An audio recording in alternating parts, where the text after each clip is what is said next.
ಸಹಕಾರ ಸಂಘಗಳ ಸಹಾಯಕ ನಿಬಂಧಕರು AR ವೆಂಕಟೇಶ್ ವಿರುದ್ಧ ಇವತ್ತು ಇಡೀ ತಾಲೂಕಲ್ಲಿ ಚುನಾವಣೆ ಅನೌನ್ಸ್ ಆದ ನಂತರ ಸುಮಾರು 25 ಸಂಘಗಳಿಗೆ ಉದ್ದೇಶಪೂರ್ವಕವಾಗಿ ಇವತ್ತು ರಾಜಕೀಯ ಒತ್ತಡದಿಂದ ಎಲ್ಲೋ ಆದೇಶ ಮಾಡುವಂತ ಕೆಲಸವನ್ನ ಏನ್ ಮಾಡ್ತಿದ್ದಾರೆ ಅವ್ರ ವಿರುದ್ಧ ನಮ್ಮ ಮುಂದೆ ಮುಕ್ತವಾಗಿ ಚರ್ಚೆ ಮಾಡಬೇಕು ಅಂತೇಳಿ ಯಾವ್ಯಾವ ಸಂಘದಲ್ಲಿ ಏನೇನು ಅನಾನುಕೂಲ ಮಾಡಿದ್ದಾರೆ, ಏನ್ ವ್ಯತ್ಯಾಸ ಆಗಿದೆ, ಚುನಾವಣೆ ಯಾವ ದಿವಸ ನಿಗದಿ ಆಗಿದೆ, ಯಾವ ಉದ್ದೇಶಕ್ಕೆ ಮಾಡ್ತಾವ್ರೆ, ಇದಕ್ಕೆ ಸರ್ಕಾರಕ್ಕೆ ಗಮನಕ್ಕೆ ತರುವಂತ ಕೆಲಸವನ್ನ ಮಾಡಬೇಕು ಅಂತೇಳಿ ತಮ್ಮ ಮೂಲಕ ಬಂದಿರುವಂತದ್ದು. ಮೊನ್ನೆ ಏಕಾಏಕಿ ಹಿಂದೆ ಎಲ್ಲ ಸಾಕಷ್ಟು ಸಂಘಗಳಿಗೆ ನೋಟಿಸ್ ಅನ್ನ ಕೊಟ್ಟು ಉತ್ತರವನ್ನ ಕೊಡ್ತಾ ಇದ್ರು. ಕೆಲವು ಸಂಘಗಳು ಈಗಾಗಲೇ ಆಡಳಿತ ಮಂಡಳಿ ಸೂಪರ್ ಸೀಡ್ ಮಾಡುವಂತ ಕೆಲಸವನ್ನ ಮಾಡ್ತಾ ಇದ್ರು. ಮೊನ್ನೆ ಒಂದೇ ದಿನ 8 ಸಂಘಗಳಿಗೆ ನೋಟಿಸ್ ಕೊಡುವಂತ ಕೆಲಸವನ್ನ ಮಾಡಿ ಅದು ನೋಟಿಸ್ನ ಪೋಸ್ಟ್ ಮುಖಾಂತರ ಮಾಡ್ಬೇಕಿತ್ತು. ಮುದ್ದಾಮು ಜಾರಿಗಾರ ಬಂದು ನಮ್ಗೆ 3ನೇ ತಾರೀಕು ಕೊಡ್ತಾರೆ, ಆ ಜಾರಿಗಾರಂಗೆ AR ಕರೆದು 2ನೇ ತಾರೀಕು ಕೊಡ್ತಾರೆ. ಆ ನೋಟಿಸ್ ನೋಡಿದ್ರೆ 25ನೇ ತಾರೀಕಿದೆ. ಯಾಕಪ್ಪ ಈ ಉದ್ದೇಶಕ್ಕೆ ಮಾಡ್ತಾ ಇದ್ದಾರೆ ಅಂದ್ರೆ ಅವ್ರಿಗೆ 29C ಇಶ್ಯೂ ಮಾಡಿ ಬೋರ್ಡ್ಗಳನ್ನ ತೆಗೆಯೋ ಉದ್ದೇಶದಿಂದ ಮಾಡ್ತಾ ಇರುವಂತದ್ದು. ಈಗ ಎಲ್ಲಾ ದಾಖಲಾತಿಗಳು ಕೂಡ ಇಲ್ಲಿದೆ. ಪ್ರತಿಯೊಂದು ಸಂಘದ ವಿಚಾರ ಚರ್ಚೆ ಮಾಡ್ಲಿಕ್ಕೆ ಹೋದ್ರೆ ಚಿಕ್ಕಬಿಟ್ನಹಳ್ಳಿ ಅನ್ನೋ ಗ್ರಾಮ ಸಂಘದಲ್ಲಿ ಮಾಹಿತಿನೇ ಇಲ್ಲ, ಹಳೆ ಡೇಟಾಗೆ ತಗೊಂಡೋಗಿ ಕೊಟ್ಟು ಸೂಪರ್ ಸೀಡ್ ಮಾಡುವಂತ ಕೆಲಸವನ್ನ ಮಾಡ್ತಾರೆ. ಅದೇ ಉಚ್ಚೈನ್ ದುಡ್ಡಿನೂ ಕೂಡ ರಾಜೀನಾಮೆ ಕೊಟ್ಟು 4-5 ತಿಂಗಳಾಗಿ ರಾಜಿ ಸಂಧಾನ ಮಾಡಿ ಬೋರ್ಡ್ ಕಂಟಿನ್ಯೂ ಆಗ್ತಾ ಇರ್ತದೆ. 5 ತಿಂಗಳಾದ್ಮೇಲೆ ಅದನ್ನು ಕೂಡ ಬೋರ್ಡ್ ಸೂಪರ್ ಸೀಡ್ ಮಾಡುವಂತ ಕೆಲಸ ಮಾಡ್ತಾರೆ. ಮತ್ತೆ ಅದಾದ್ಮೇಲೆ ಕೊಂಡಾಪುರ ಸೇಮ್ ಯಥಾವತ್ ಯಾರಿಗ ಆ ಗ್ರಾಮದಲ್ಲಿ ಯಾವ ಅಧ್ಯಕ್ಷರುಗಳು ಕೂಡ ರಾಜೀನಾಮೆ ಕೊಟ್ಟಿರುವಂತದ್ದು ಮನವರಿಕೆ ಇಲ್ಲ. ಅಟ್ಲೀಸ್ಟ್ ಯಾಕಪ್ಪ ರಾಜೀನಾಮೆ ಕೊಡ್ತಾರೆ ಅಂದ್ರೆ ಕಾಲಾವಕಾಶ ಇರುತ್ತೆ, 15 ದಿನದೊಳಗಡೆ ಕಾಲಾವಕಾಶದೊಳಗಡೆ ವಿಶ್ವಾಸಕ್ಕೆ ತಗೊಂಡು ವಾಪಸ್ ತಗಿಸುವಂತ ಕೆಲಸವನ್ನ ಮಾಡ್ತಾರೆ ಅಂತೇಳಿ ಒಂದು ಆದೇಶವನ್ನ ಸಹಕಾರ ಕಾಯ್ದೆ ಹೊರಡಿಸಿರುವಂತದ್ದು. ಇಲ್ಲಿ ಏನ್ ಮಾಡ್ತಿದ್ದಾರೆ, ಯಾರಿಗೂ ಗೊತ್ತಿಲ್ಲದಾಗೆ ಏನು ಸೆಕ್ರೆಟರಿಗಳನ್ನ ಒತ್ತಡದಲ್ಲಿ ಅವ್ರನ್ನ ದಬ್ಬಾಳಿಕೆ ದೌರ್ಜನ್ಯವನ್ನ ಮಾಡಿ ಅವ್ರು ಕರ್ಕೊಬಂದು ಯಾರೋ ಖಾಲಿ ಲೆಟರ್ಗೆ ಸೈನ್ ಹಾಕ್ಸಿ ಯಾವುದೋ ಲೋನ್ ಕೊಡಿಸ್ತೀನಿ ಇನ್ನೊಂದು ಕೊಡಿಸ್ತೀನಿ ಅನ್ನೋ ಉದ್ದೇಶ ಇಟ್ಕೊಂಡು ಸೈನ್ ಹಾಕ್ಸ್ಬಿಟ್ಟು ಹಳೆ ಡೇಟ್ನ ತಗೊಂಡೋಗಿ ಕೊಡ್ತಾರೆ. ಯಾವುದು ಮಾಹಿತಿ ಬರದೇ ಇದ್ದಂಗೆ ಸಾಕಷ್ಟು ಒತ್ತಡವನ್ನು ಹೇರಿ ಸಾಕಷ್ಟು ಬೋರ್ಡ್ಗಳನ್ನ ಸೂಪರ್ ಸೀಡ್ ಮಾಡುವಂತ ಕೆಲಸವನ್ನ ಮಾಡಿದ್ದಾರೆ.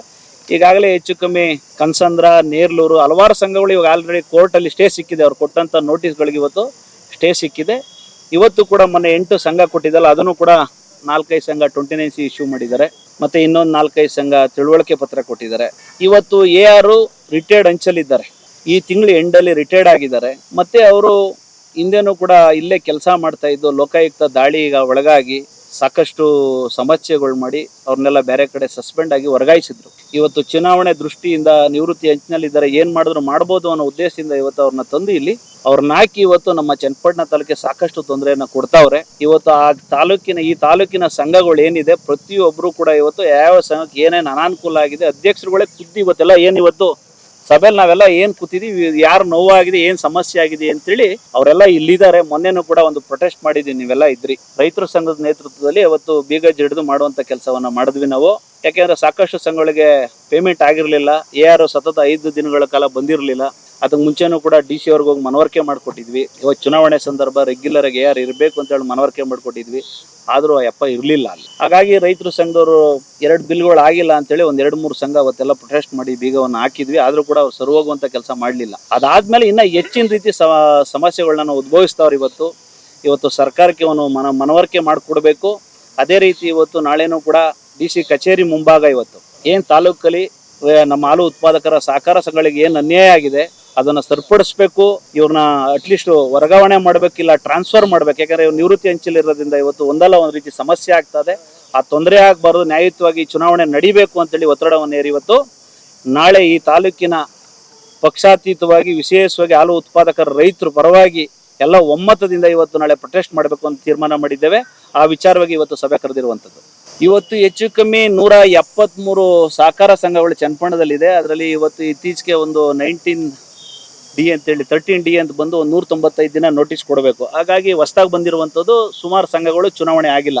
140 ಸಂಘಗಳಲ್ಲಿ ಹೆಚ್ಚು ಸಂಘಗಳಿರುವಂತದ್ದು ಇದು JDS ಪಕ್ಷದ್ದು ಸಂಘ ಇರುವಂತದ್ದು. ಆ ಉದ್ದೇಶದಿಂದ ಚುನಾವಣೆ ಪಿತೂರಿಯಿಂದ ಏನಾದರೂ ಮಾಡಿ 20-25 ಸಂಘನ ಸೂಪರ್ ಸೀಡ್ ಮಾಡಬೇಕು ಅಂತೇಳಿ ಹೊರಟಿದ್ದಾರೆ.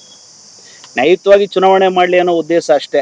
ಇವತ್ತವರೆಗೂ ನಾವು ಇಷ್ಟು ವರ್ಷ ರಾಜಕಾರಣ ಮಾಡ್ಕೊ ಬಂದಿದ್ದೀವಿ. ನಾವು ಯಾರನ್ನೂ ಕೂಡ ಹಳೆ ಡೇಟ್ ತಗೊಂಡೋಗಿ ರಾಜೀನಾಮೆ ಕೊಡಿಸೋದು, ಒತ್ತಡ ಮಾಡುವಂಥದ್ದು ಅದನ್ನೆಲ್ಲ ಮಾಡಲಿಲ್ಲ. ಇನ್ನು ಸಣ್ಣ ಉದಾಹರಣೆ, ಜೆ ಬೇಡ್ರಳ್ಳಿ ಇಲ್ಲೇ ಇದ್ದಾರೆ, ಪಕ್ಕದಲ್ಲಿ ಕೂತಿರೋ ಒಬ್ಬ ಸದಸ್ಯ.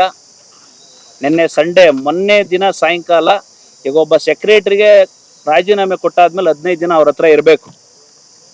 ಆದರೆ ಅವ್ರು ರಾಜೀನಾಮೆನೇ ಕೊಟ್ಟಿಲ್ಲ. ಮೊನ್ನೆ ಏಕಾಏಕಿ ಅವ್ರನ್ನ ಎತ್ಕೊಂಡು ಹೋಗಿ AR ಆಫೀಸಲ್ಲಿ ಅವ್ರ ಹತ್ರ ಸೈನ್ ತಗೊಂಡು ಹಳೆ ಡೇಟ್ ಹಾಕೊಂಡು ಅಡ್ಮಿನಿಸ್ಟ್ರೇಟಿವ್ ಹಾಕಿದ್ದಾರೆ. ಅವ್ರು ಇಲ್ಲೇ ಕೂತಿದ್ದಾರೆ, ಬಸವರಾಜು ಅಂತೇಳಿ ಲಾಸ್ಟಲ್ಲಿ ಕೂತಿದ್ದಾರೆ. ಅವ್ರು ಇಲ್ಲಿದ್ದಾರೆ ನೋಡಿ. ಅವರು ಲೆಟ್ರೂ ಮಾಡಿದ್ದಾರೆ, ಲೆಟ್ರೂ ಕೊಡ್ತೀವಿ ನಿಮಗೆ.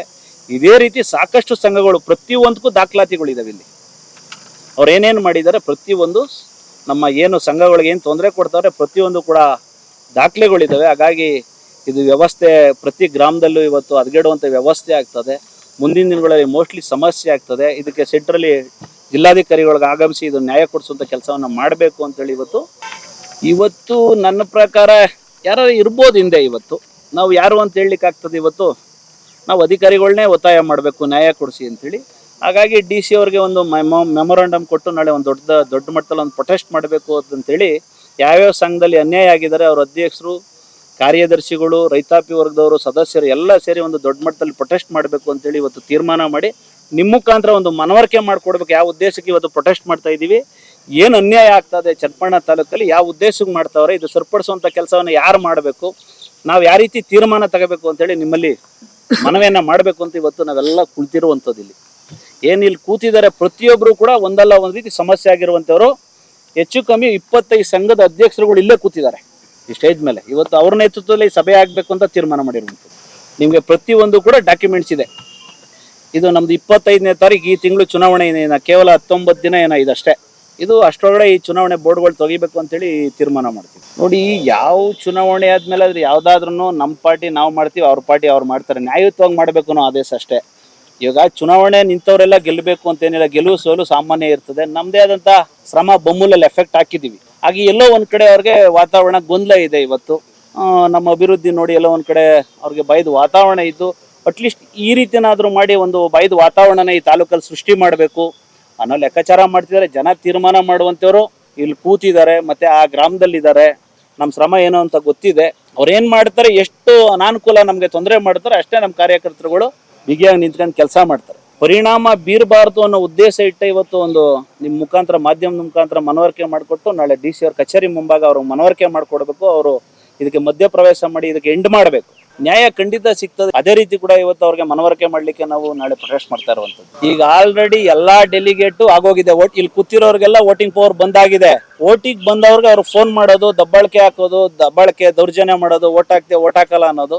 ಅವರು ನೇರವಾಗಿ ಮಾತಾಡ್ತಾರೆ, ನಾವು ಪಾರ್ಟಿಲಿ ಇದ್ದೀವಿ, ಪಾರ್ಟಿಗೆ ಮೋಸ ಮಾಡಲ್ಲ, ಸೋಲಿ ಗೆಲ್ಲಿ ನಾವು ಪಾರ್ಟಿ ಮಾಡ್ತೀವಿ ಅಂದಮೇಲೆ ಅವ್ರನ್ನ ಟಾರ್ಗೆಟ್ ಮಾಡಿ ಅವ್ರಿಗೆ ಒಂದಲ್ಲ ಒಂದು ರೀತಿ ತೊಂದರೆ ಕೊಡುವಂತ ಕೆಲಸವನ್ನು ಮಾಡ್ತಾವ್ರು. ಇವತ್ತು ಡೆಲಿಗೇಟ್ ನಂದಿದೆ, ನನ್ನ ಬೋರ್ಡ್ ಏನಾದ್ರು ತೆಗೆದ್ರೆ ಕಂಟೆಸ್ಟ್ ಮಾಡಕ್ ಬರಲ್ಲ, ವೋಟಿಂಗ್ ಹಾಕಕ್ ಬರಲ್ಲ. ಖಂಡಿತ ನಮ್ದಕ್ಕೂ ಕೂಡ ಮೊನ್ನೆ 9 ಸಂಘದಲ್ಲಿ ನಮ್ದು ಕೂಡ ಒಂದು ಕೊಟ್ಟಿದ್ದಾರೆ. ಇವಾಗ ನಮ್ಮಲ್ಲಿ ತಡೆ ಒಡ್ಡೋ ಪ್ರಶ್ನೆ ಏನಿಲ್ಲ. ಸಾಕಷ್ಟು ನಮ್ಮಲ್ಲಿ ಅಭ್ಯರ್ಥಿಗಳಿದ್ದಾರೆ, 4-5 ಜನ ಅಭ್ಯರ್ಥಿಗಳಿದ್ದಾರೆ. ಹೇಳ್ಬೇಕಾ, ನಮ್ಮಲ್ಲಿ ಆ ಥರ ಪ್ರಭಾವ ಏನು ನನ್ನ ಒಬ್ಬನಿದ್ರೆ ಏನು ತೊಂದರೆ ಆಗಲ್ಲ. ಇಲ್ಲಿ ಅವರು ನಮ್ಮನ್ನೆಲ್ಲ ಒಂದು ಕಡೆ ಅದನ್ನ ಮಾಡಬೇಕು ಅನ್ನೋ ಮನಸ್ಸಲ್ಲಿ ಇಟ್ಟಿದ್ದಾರೆ. ಅದೆಲ್ಲೂ ಕೂಡ ಏನೂ ಸಮಸ್ಯೆ ಆಗಲ್ಲ. ನ್ಯಾಯಾಂಗ ಇದೆ, ನ್ಯಾಯ ಇದೆ, ತೊಂದರೆ ಏನಾಗಲ್ಲ. ಆದರೂ ಇದು ಎಲ್ಲ ಎಷ್ಟರ ಮಟ್ಟಿಗೆ ಇದು ಒಳ್ಳೆಯದು. ಇವತ್ತವರೆಗೂ ಈ ಬೆಳವಣಿಗೆ ಆಗಿರಲಿಲ್ಲ. ನ್ಯಾಯಯುತವಾಗಿ ಚುನಾವಣೆ ಮಾಡಲಿ ಅನ್ನೋದು ನಮ್ಮ ಉದ್ದೇಶ, ತೊಂದರೆ ಮಾಡಬಾರ್ದು ಅಂತ ಹೇಳಿ. ಆಮೇಲೆ ಇವತ್ತು ಕೋರ್ಟ್ಗೆ ಹೋದ್ರೆ ಸಂಘಗಳು ಲಕ್ಷಾಂತರ ರೂಪಾಯಿ ಖರ್ಚು. ಯಾರಿಗೆ ನಷ್ಟ ಆಗ್ತಾ ಇದೆ ಇವತ್ತು ನೋಡು. ಅದು DC ಅವ್ರು ಏನು ಆದೇಶ ಮಾಡ್ತಾರೆ ಅದ್ರ ಮೇಲೆ ತೀರ್ಮಾನ ಮಾಡ್ತೀವಿ ನಾಳೆ. ಅವರೆಲ್ಲ ಇನ್ವಾಲ್ವ್ ಆಗಬೇಕು ಅಂತ ನಮ್ಮ ಆಸೆ ಅಷ್ಟೇ. ಇದೆಲ್ಲ ಒಂದು ವಾತಾವರಣ ಕದಲುತ್ತಾ ಇದೆ. ಅದು ಸರಿಪಡಿಸುವಂಥ ಕೆಲಸವನ್ನು ಮಾಡಬೇಕು. ಇಲ್ಲ ಮುಂದಿನ ದಿನಗಳಲ್ಲಿ ಯಾವ ರೀತಿ ಮಾಡಬೇಕು ಅಂತ ಯೋಚನೆ ಮಾಡಿ. ಇವತ್ತು ಒಬ್ರು ARಗೂ ನಮಗೂ ಏನು ಸಂಬಂಧ ಇದೆ? ಉದ್ದೇಶಪೂರ್ವಕವಾಗಿ ಎಲ್ಲ ಒಂದೇ ದಿನ ನೋಟಿಸ್ ಕೊಡ್ತಾರೆ ಅಂದರೆ ಇದು ಕಾಣದ ಕೈಗಳು ಇಲ್ಲ ಅಂತ ಹೇಳ್ತೀರಾ ನೀವು. ಆಮೇಲೆ ನೀವು ನೋಡಿಲ್ಲ, ನಂಬರ್ಗಳು ಹಾಕಿಲ್ಲ, ಅದಕ್ಕೆ ಔಟ್ವರ್ಡ್ ನಂಬರ್ ಹಾಕಿಲ್ಲ. ಒಂದೇ ಲೆಟ್ರಿಗೆ 29C ಕೊಡ್ತಾರೆ, ತಿಳುವಳಿಕೆ ಪತ್ರ ಕೊಡ್ತಾರೆ. ಎಲ್ಲೋ ಕುತ್ಕೊಂಡು ಎಲ್ಲೋ ಟೈಪ್ ಮಾಡ್ತಿದ್ದಾರೆ. ನಂಬರ್ಗಳೇ ಇಲ್ಲ. ನೆನ್ನೆ 8 ಲೆಟರ್ ಕೊಟ್ಟವರಲ್ಲ, ಔಟ್ವರ್ಡ್ ನಂಬರೇ ಇಲ್ಲ ಅದರಲ್ಲಿ. ಕೋಮನಹಳ್ಳಿ ಅಂತೇಳಿ 29C 1 ಲೆಟರ್ ಕೊಡ್ತಾರೆ. ಅವ್ರು ಸೈನ್ ಹಾಕಿರೋಕ್ಕೆ ತಿಳುವಳಿಕೆ ಪತ್ರ ಎಲ್ಲ ಪ್ರತಿಯೊಂದು ಇದೆ. ಇಲ್ಲಿ ಇದೆ ಎಲ್ಲ ಕೊಡ್ತೀನಿ ಬೇಕಾದ್ರೆ ನಿಮಗೆ ಒಂದು ಸೆಟ್ಟು. ಅಲ್ಲಿ ಆಫೀಸಲ್ಲಿ ಕೂತ್ಕೊಂಡು ಲೆಟರ್ ಟೈಪ್ ಮಾಡ್ತಾ ಇಲ್ಲ, ಎಲ್ಲ ಹೊರಗಡೆಯಿಂದ ಲೆಟರ್ ಟೈಪ್ ಮಾಡಿಸಿ ಸಾಕಷ್ಟು ವ್ಯತ್ಯಾಸ ಮಾಡಿ ಗೊಂದಲ ಮಾಡಿ ಕಳಿಸ್ತಿದ್ದಾರೆ. ಈಗ ನಿಮ್ಮ ಸಣ್ಣ ಉದಾಹರಣೆ ನಾನು ಹೇಳಿದ್ನಲ್ಲ, 25ನೇ ತಾರೀಕು ಪ್ರೊಟೆಸ್ಟ್ ಅವರು ಮಾಡಿರ್ತಾರೆ. ಅವತ್ತು 24 ನಾವು ಮಾಡಿದ್ವಿ, 25 ಪ್ರೊಟೆಸ್ಟ್ ಮಾಡವ್ರೆ. 25 ಮಧ್ಯಾಹ್ನ ನಾನು ಹೋಗ್ತೀನಿ, ಹೊಟ್ಟೋಗಿರ್ತಾರೆ. 25ನೇ ತಾರೀಕು ನೋಟಿಸ್ ಹಾಕ್ಬಿಟ್ಟು ಇದನ್ನ ನೋಡಿ, ಇದು ಕೋಮನಹಳ್ಳಿ 25ಕ್ಕೆ ಹಾಕವ್ರೆ. ಪೋಸ್ಟ್ ಕೊಡ್ಬೋದಲ್ವಾ ಇದನ್ನ? ಜಾರಿಗಾರರ ಕೈಲಿ 2ನೇ ತಾರೀಕು ಮಧ್ಯಾಹ್ನ ಕೊಡ್ತಾರೆ, 3ನೇ ತಾರೀಕು ನಮಗೆ ಕೊಡ್ತಾರೆ. ಅಂದ್ರೆ ಏನು ಉದ್ದೇಶ ಏನು? ಅವರು ಬರ್ಕೊಟ್ಟಿದ್ದಾರೆ ನಮ್ಗೆ. ಹಿಂದಿನ ದಿನ AR ಕರೆದು ನಮ್ಗೆ ಕಾಪಿ ಕೊಟ್ಟಿದ್ದಾರೆ, ನಾವು ಇವತ್ತು ಕೊಡ್ತಾ ಇದೀವಿ. ಇದು ದುರುದ್ದೇಶ ಇಟ್ಟು ಚುನಾವಣೆ ಹತ್ರ ಬರ್ತಾ ಇದೆ. ಈಗ ಟೈಮ್ ಕೊಟ್ರೆ ಟೈಮ್ ಎಳೀತದಲ್ವಾ? ಒಂದು ತಿಳುವಳಿಕೆ ಪತ್ರ ಕೊಡೋದು, 29C ಕೊಡೋದು, ಅದಾದ್ಮೇಲೆ ಬೋರ್ಡ್ ತೆಗೆಯುವಂತ ಕೆಲಸ ಮಾಡ್ಬೇಕಾಗ್ತದೆ ಅನ್ನೋ ಉದ್ದೇಶ ಇಟ್ಟು ಇವತ್ತು ಈ ರೀತಿ ಮಾಡ್ತಾ ಇರುವಂಥದ್ದು. ಈಗ ಸಹಕಾರ ಸಂಘಗಳ ರೈತರ ಅನಾನುಕೂಲ ಇವತ್ತು ಅದು ಕೋರ್ಟ್ಗೆ ಖರ್ಚು ವೆಚ್ಚ ಎಲ್ಲ ಯಾರು ಕೊಡ್ತಾ ಇದ್ದಾರೆ, ಯಾರು ದುಡ್ಡು ಹೋಗ್ತಾ ಇದೆ? ರೈತರು ದುಡ್ಡು. ಅನಾನುಕೂಲ ಆಗುತ್ತೆ. ಇವಾಗ ವಾತಾವರಣನೂ ಕೂಡ ಆ ಗ್ರಾಮಗಳಲ್ಲಿ ಕದಲುತ್ತಾ ಇದೆ. ಸುಮ್ಮನೆ ಯಾವುದೋ ಒಂದು ಅರ್ಜಿ ಕೊಡೋದು ಖಾಲಿ. ಸಾಕಷ್ಟು ಜನ ಸದಸ್ಯರಿಲ್ಲದೆ ಅರ್ಜಿ ಕೊಟ್ಟಿದ್ದಾರಂತೆ. ದಯಮಾಡಿ ನನ್ನ ರಿಕ್ವೆಸ್ಟ್, ನನ್ನ ಸಲಹೆಗಿನ ಇಲ್ಲಿ ಕೂತಿರೋರ್ಗೆ ಒಂದೊಂದು ನಿಮಿಷ ಕೇಳ್ಬೇಕು ಯಾವ ಉದ್ದೇಶಕ್ಕೆ ನೋಟಿಸ್ ಕೊಟ್ಟಿದ್ದಾರೆ ಅಂತ. ಇವತ್ತು ಬಂದು ಎನ್ಕ್ವೈರಿ ಮಾಡಿ ಅಟ್ಲೀಸ್ಟ್ ತಪ್ಪಿದ್ರೆ ಅದನ್ನ 29C ಮಾಡಿದ್ರೆ ಪರವಾಗಿಲ್ಲ. ಎಲ್ಲೋ ಯಾರೋ ಒಂದು ಅರ್ಜಿ ಕೊಟ್ಟರು ಅಂತ ಸೀದಾ ಅಲ್ಲಿ ಕರ್ಸ್ಕೊತಾ ಇರೋದು, ಅಲ್ಲೇ ಕೂತು 29 ಇಶ್ಯೂ ಮಾಡೋದು. ಒಂದೇ ಒಂದು ಸಿಂಗಲ್ ಖಾಲಿ ಲೆಟರ್ಗೆ, ಅರ್ಜಿಗೆ, ತಕರಾರು ಅರ್ಜಿಗೆ ಒಂದೇ ನೋಟಿಸ್ ಬೋರ್ಡ್ ತೆಗೆಯುವಂತ ಕೆಲಸವನ್ನು ಮಾಡ್ತಾವ್ರು. ಇವತ್ತು ಖಂಡಿತ ಇಲ್ಲ. ನ್ಯಾಯಯುತವಾಗಿ ಚುನಾವಣೆ ಮಾಡಬೇಕು ಅಂತ ಇವ್ರು ಏನ್ ಮಾಡಿದ್ದಾರೆ ಅದನ್ನ ನ್ಯಾಯಯುತವಾಗಿ ನಾವು ಹೋರಾಟ ಏನ್ ಮಾಡ್ಬೇಕು ಅದನ್ನ ಮಾಡ್ತೀವಿ. ಮುಂದಕ್ಕೆ ತೊಂದರೆ ಆಗ್ಬಾರ್ದು, ಒಳ್ಳೆ ರೀತಿಯಲ್ಲಿ ಚುನಾವಣೆ ನಡಿಬೇಕು, ಇದಕ್ಕೆಲ್ಲ ಅವಕಾಶ ಕೊಡಬೇಡಿ ಅಂತ